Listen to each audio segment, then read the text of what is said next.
ऐसा है कि हमारी ये संगठनात्मक बैठक है और ये हर 2 महीने के अंदर हमारी बैठक होती है और भारतीय जनता पार्टी की बैठक है वो संगठनात्मक दृष्टि से आज बैठक रखी गई है। और ये ज़रूर है कि पंचायती राज चुनाव के बाद में ये पहली बैठक है, तो जो जीतने वाले प्रत्याशी हैं उनका हम स्वागत और सम्मान करेंगे और निश्चित रूप से जो आने वाले समय के अंदर हम संगठनात्मक दृष्टि से और क्षेत्र के विकास की दृष्टि से जो जीते हुए प्रत्याशी हैं उनको किस तरह से क्षेत्र में काम करके और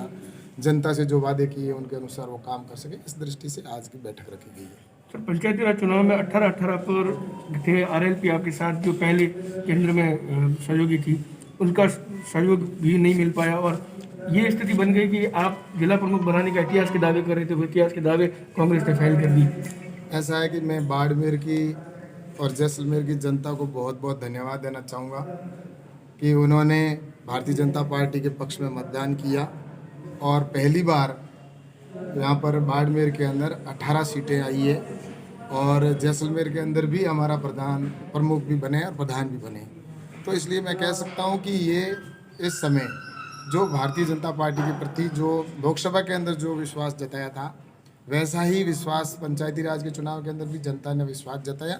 और निश्चित रूप से उनके वादों के ऊपर हम खरा उतरे। ये हमारे सामने चुनौती है और निश्चित रूप से उनके वादों पर हम खरा उतरेंगे। भीतरघात कितनी बड़ी सर टेंशन है, क्योंकि भीतरघात तो ही आपकी क्रॉस वोटिंग हुई। ऐसा है कि भीतरघात तो किसी के लिए भी चिंता का विषय है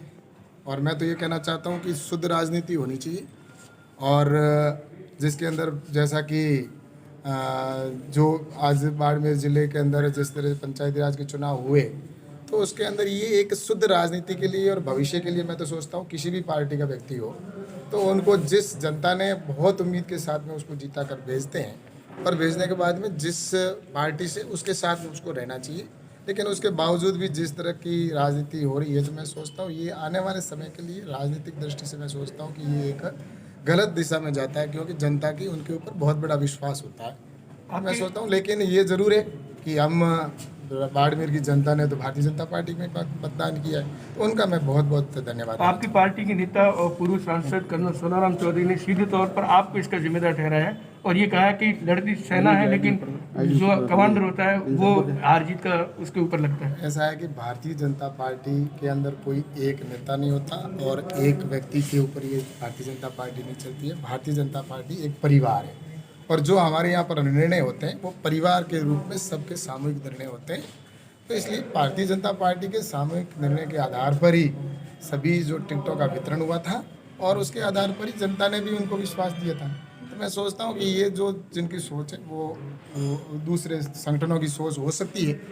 लेकिन भारतीय जनता पार्टी की सोच है वो परिवारवाद की सोच है और परिवार में बैठकर निर्णय होते हैं वो सामूहिक निर्णय होते हैं। सर, कल ही जो आपके प्रदेश अध्यक्ष है उन्होंने केंद्रीय नेतृत्व से इस बात की शिकायत की है कि वसुंधरा राजे ने अपना एक अलग से पूरा का पूरा राजस्थान में संगठन खड़ा कर दिया है, तो ये कितना चिंता का विषय है 2023 के लिए? बाड़मेर जो कार्यकारिणी भी उसमें लिस्टें आ गई। ऐसा है कि वहाँ क्या वार्ता हुई क्या नहीं हुई वो मैं नहीं जानता, क्योंकि ये संगठनात्मक बैठक होती रहती है और निश्चित रूप से वहाँ जो वार्ता हुई होगी उसके अंदर राजस्थान के विषय को लेकर और संगठन की दृष्टि से चर्चा हुई होगी और मुझे ऐसा नहीं लगता जो आपके ये बात कह रहे हैं कि वहाँ पर ऐसे विषय होंगे, क्योंकि भारतीय जनता पार्टी मैंने कहा ना ये तो बैठकों का दौर निरंतर चलता है और उसी के तहत निश्चित रूप से वार्ता हुई है। और ये सोचता हूँ कि हम तो यही चाहते हैं कि आने वाले समय में जिस तरह से राजस्थान के अंदर जो सरकार है वो भ्रष्टाचार में डूबी हुई है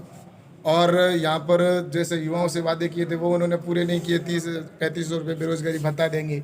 और किसानों का संपूर्ण कर्जा माफ़ करेंगे। तो इन सारे विषयों को लेकर राजस्थान की सरकार है वो कटघरे के अंदर है और आज इसी विषय के लेकर वहाँ पर जो वार्ता हुई है तो निश्चित रूप से मैं तो ये कह सकता हूँ कि राजस्थान के अंदर आज जो स्थिति बनी हुई है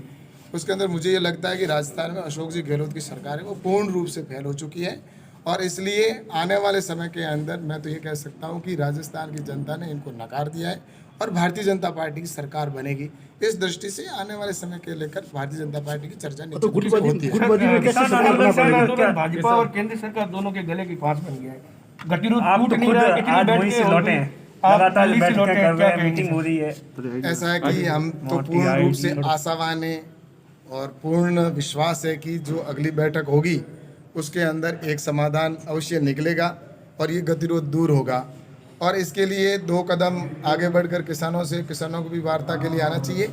और भारतीय हमारी जो सरकार है भारतीय जनता पार्टी की जिस तरह से मोदी जी की सरकार है, तो निश्चित रूप से इस सरकार का यही सोच है कि आने वाले टाइम के अंदर इस गतिरोध को हम दूर करें। कानून और वापस जो लेंगे या उनके नहीं लेंगे मुद्दे सर? हैं, कानून वापस लेंगे या जो नहीं लेंगे? उनके मुद्दे हैं किसान यूनियन के, जो शुरू के अंदर जो मुद्दे थे,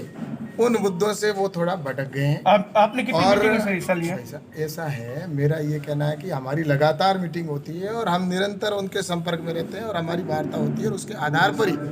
जो आज निर्णय हुआ है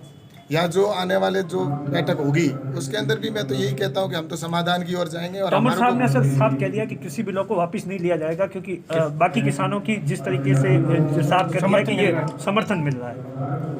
ऐसा है कि हम तो पूर्ण आशावान हैं और बिल वापसी का विषय है, तो निश्चित रूप से मैं ये कह सकता हूँ कि बिल वापसी अभी कोई हल नहीं है, क्योंकि ये जो बिल बने वो किसानों के हित के बिल हैं। और रही बात अगर संशोधन के लिए कोई अगर उनको आवश्यकता है तो संशोधन करने के लिए भारत सरकार, राहुल गांधी फिर से अध्यक्ष बन रहे हैं। वो उनका अंदरूनी मामला है, वो अध्यक्ष बने चाहे वो इंटरनेशनल अध्यक्ष बने, उससे वो भारतीय कांग्रेस सरकार कांग्रेस पार्टी है, उनका विषय, उसके अंदर मैं उसके बारे में कुछ नहीं कहूँगा। ठीक है सर।